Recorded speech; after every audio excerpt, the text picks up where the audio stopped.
Loot boxes are becoming an increasingly widespread mechanic in video games, which allows players to spend money for a chance of obtaining items ranging in different rarities.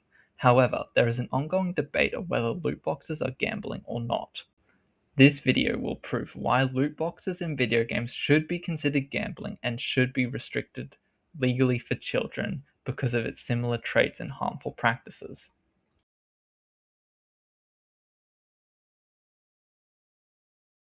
This issue is relevant to the industry because loot boxes are very prominent in many games and are such a big money maker for the video game companies due to their addicting nature, so legal restrictions on loot boxes would slow the profits generated from them.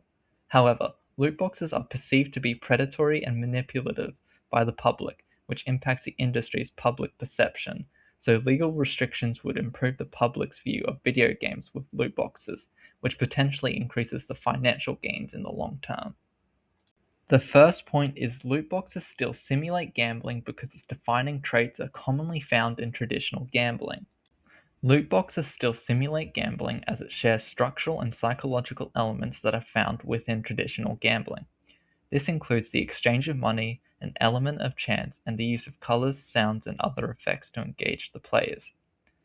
Players are also much more likely to buy another loot box after a near miss, which is a common pattern in traditional gambling as well. This is evident in games like CSGO, which have different colors for different rarities, with the more common weapon cosmetics being a darker blue or gray, and the rarer weapon cosmetics being bright yellow. Even the loot boxes themselves have different designs, and some of them have better rewards, but are more expensive. These design choices can be found in traditional gambling games such as scratch tickets and number games such as Lotto and Keno. The second point is that some items are exclusive to loot boxes, which can lead to excessive spending due to FOMO. In certain games, some items are only unlockable or exclusive to loot boxes and cannot be obtained anywhere else. This creates a sense of FOMO amongst the player base, which can be a motivator to increase spending on loot boxes. A study has shown that the random nature of loot boxes amplifies FOMO due to increasing frustration when players don't receive the items they want.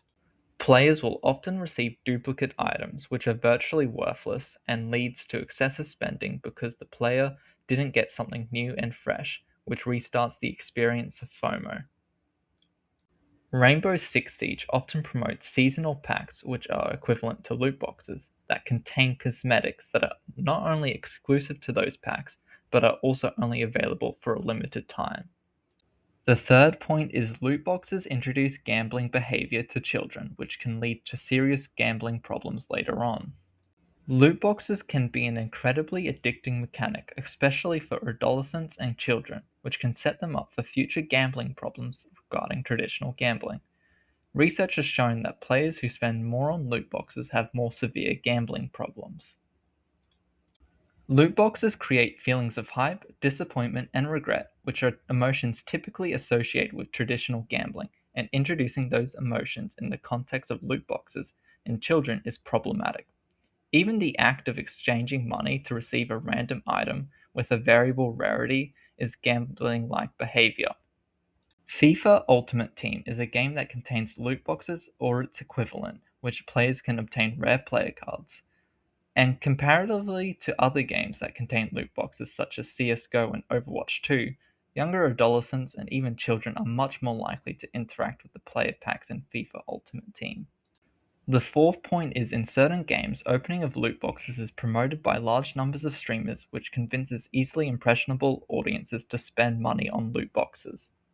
Streamers have a significant impact on impressionable audiences, particularly adolescents, which can be concerning when gambling and in particular loot boxes are showcased.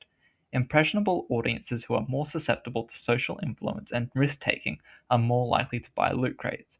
Often the streamer's personality makes opening loot boxes more compelling for audiences, leading them to want to open loot boxes. Some younger audiences also think of streamers in these gambling livestreams as aspirational figures. Overwatch 2 is a game that is streamed, has loot boxes, and has a surprisingly large community supporting streamers. The nature of the game combined with the help of streamers advertising the game frequently helps convince the audiences to spend money on it.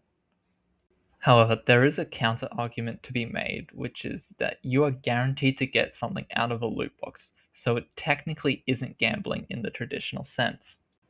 Many companies align loot boxes to opening a pack of trading cards, as trading cards packs can also give players duplicated cards, but also a chance for a rare one.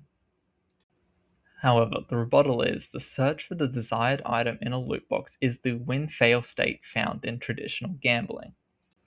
The win state is the player receiving a rare item they want, and the fail state being the player receiving a duplicate item or a common item that they do not want. Despite loot boxes not meeting the legal requirements of proper gambling in a technical sense, it exhibits too many patterns and traits found in traditional gambling to not be considered as such.